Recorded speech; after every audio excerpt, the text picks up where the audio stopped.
আমি শ্বশুরের বাইক নিয়ে লং ড্রাইভে বের হয়েছি, উদ্দেশ্য রিক্সা ভাড়া বাঁচানো। বাইক নিয়ে শ্বশুর বাড়ি লিংক রোড ছেড়ে কুমিল্লা বিশ্ব রোডে উঠলাম। পুরো রোড ফাঁকা পেয়েও তেল বেশি খরচ হওয়ার ভয়ে একেবারেই ধীর গতিতে বাইক চালাচ্ছি। বাইক নিয়ে একটু সামনে যেতেই তাকিয়ে দেখি বাইকের লম্বা সিরিয়াল দাঁড় করিয়ে রেখেছে।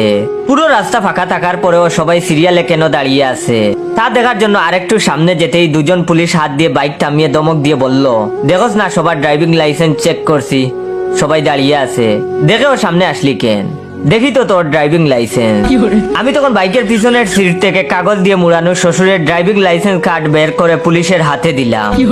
পুলিশ তখন কার্ড হাতে নিয়ে একবার আমার দিকে তাকাচ্ছে, আরেকবার কার্ডের দিকে তাকাচ্ছে। অবশেষে অনেক বিশ্লেষণ করে বলল, এই কার্ড তো কোনোভাবেই তোর হতে পারে না। আমি তখন বললাম, কেন পারে না স্যার? তখন তিনি বললেন, কার্ডে দেওয়া ব্যক্তির ফটোতে মুখ ভর্তি দাড়ি, আর তোর মুখে তো কোনো দাড়িই নেই। আমি তখন নরম স্বরে বললাম, এগুলো আমারই দাড়ি, বিয়ের আগে কেটে ফেলেছি, যেন সিস্টেমে বয়স বউয়ের চেয়েও কমিয়ে আনা যায়। এবার পুলিশ আগের চেয়েও কঠিন গলায় ধমক দিয়ে বলল, তোর যে বিয়ের আগে মুখ ভর্তি এত বড় বড় দাড়ি ছিল, এটার প্রমাণ দেখা।